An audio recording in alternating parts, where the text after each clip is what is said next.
Hi everyone, my name is Sheehan and I love the Lord.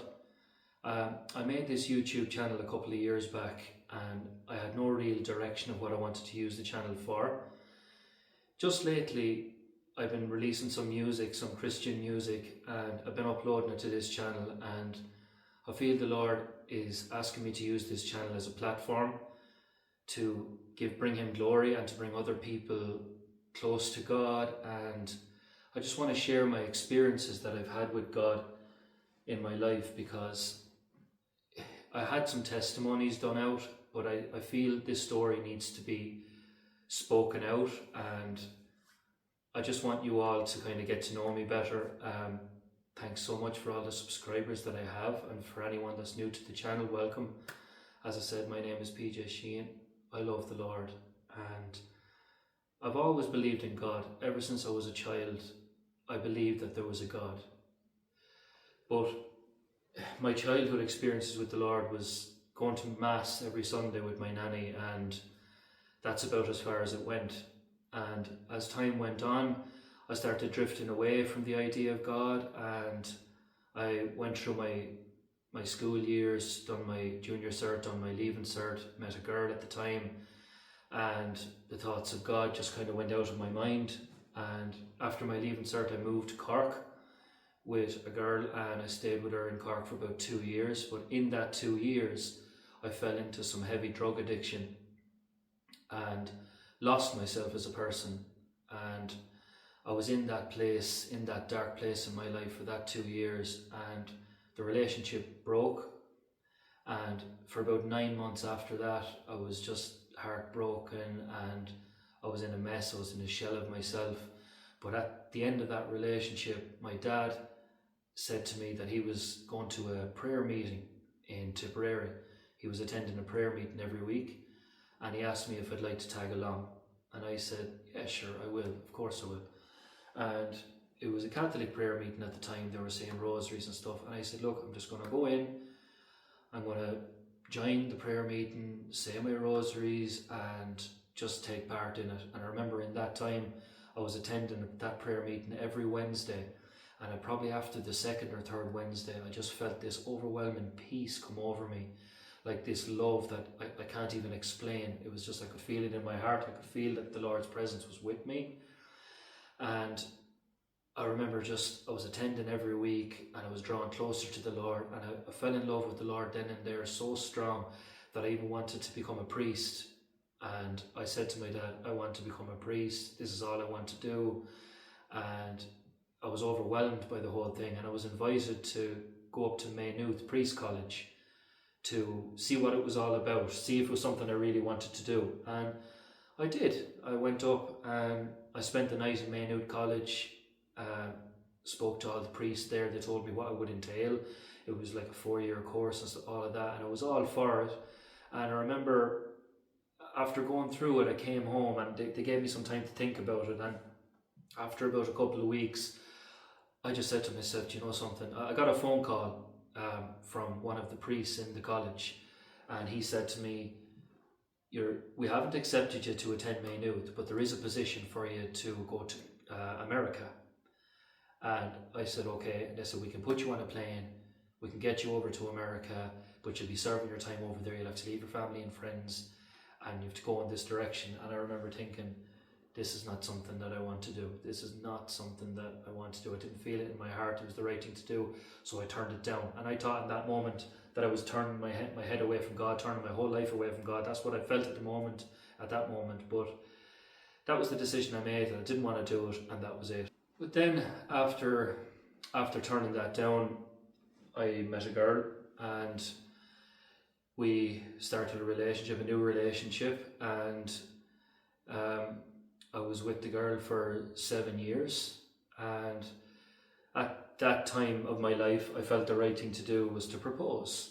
You know, I thought, this is okay, I'm with this girl for 7 years, I'm going to propose. Thought it was the right thing to do at the time, so I went with it. And that relationship lasted in total of 16 years. So basically, I was with the girl for 7 years, proposed, we got married.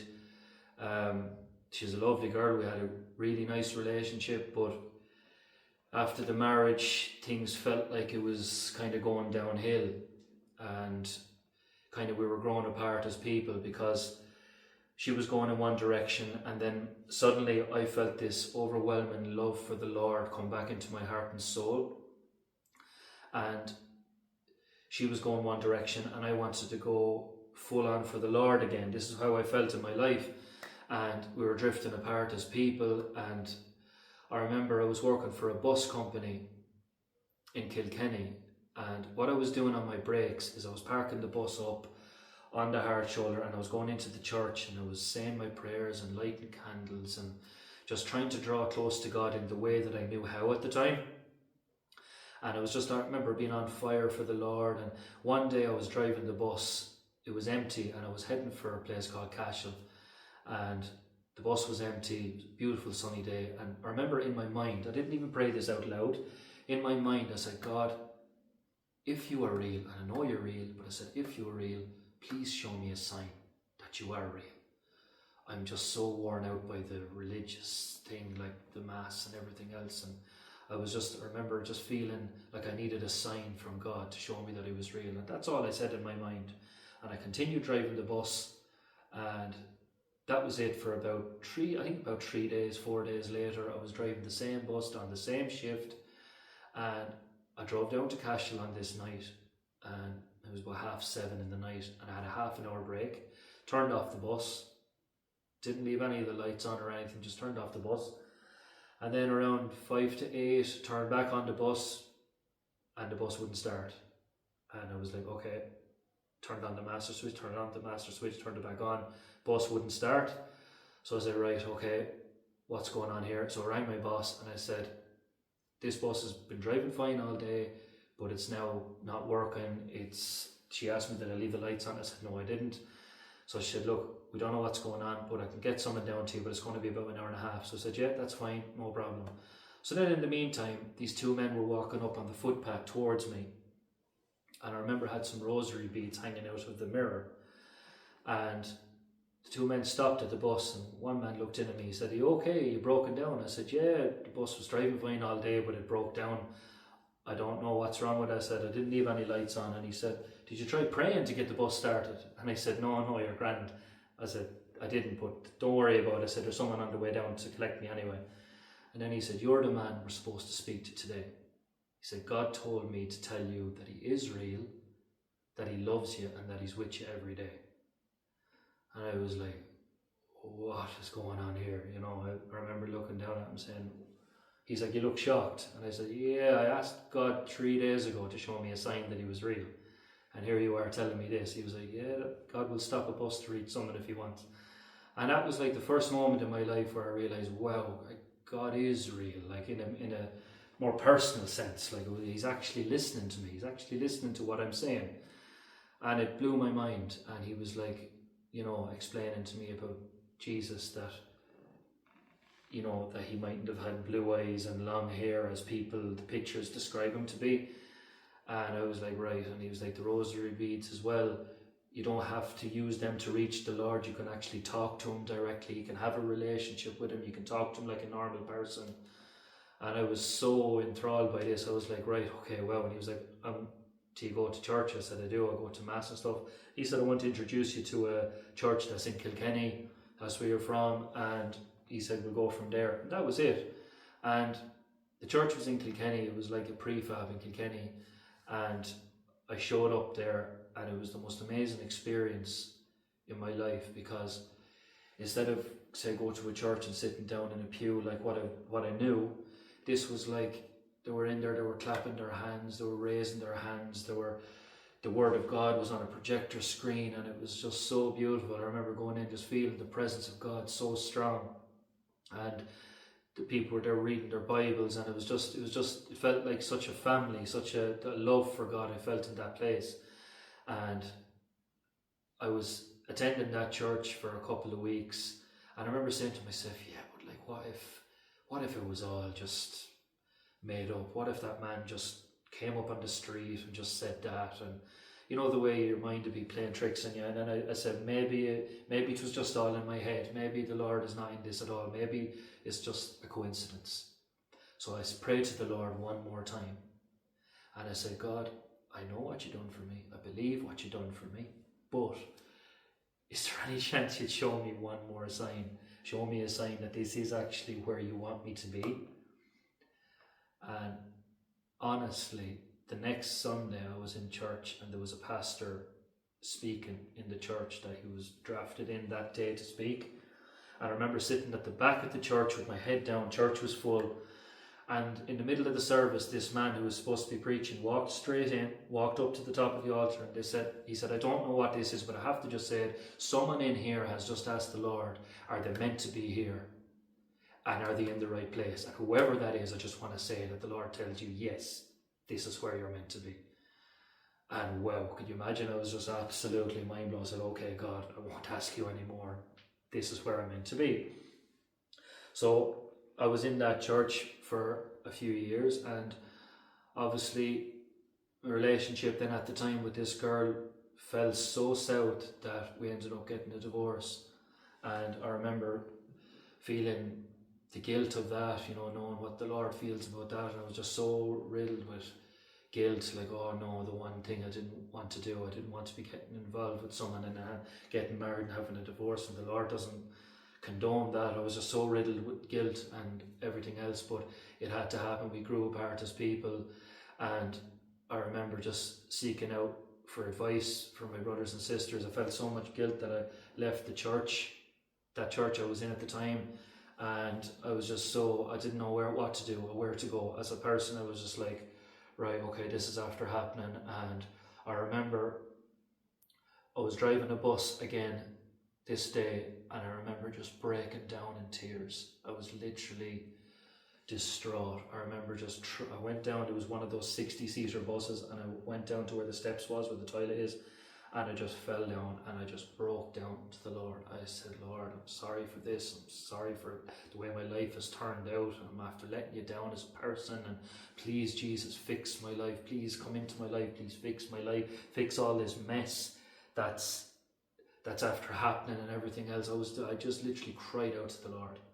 I cried out to the Lord, and he heard me, just like the scripture says, because shortly after that I met a Christian woman.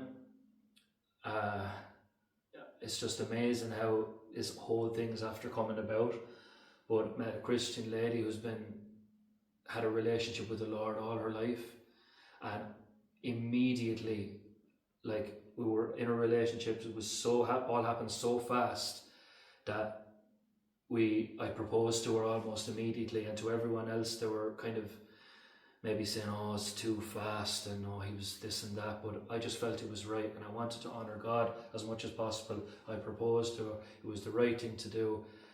We got married.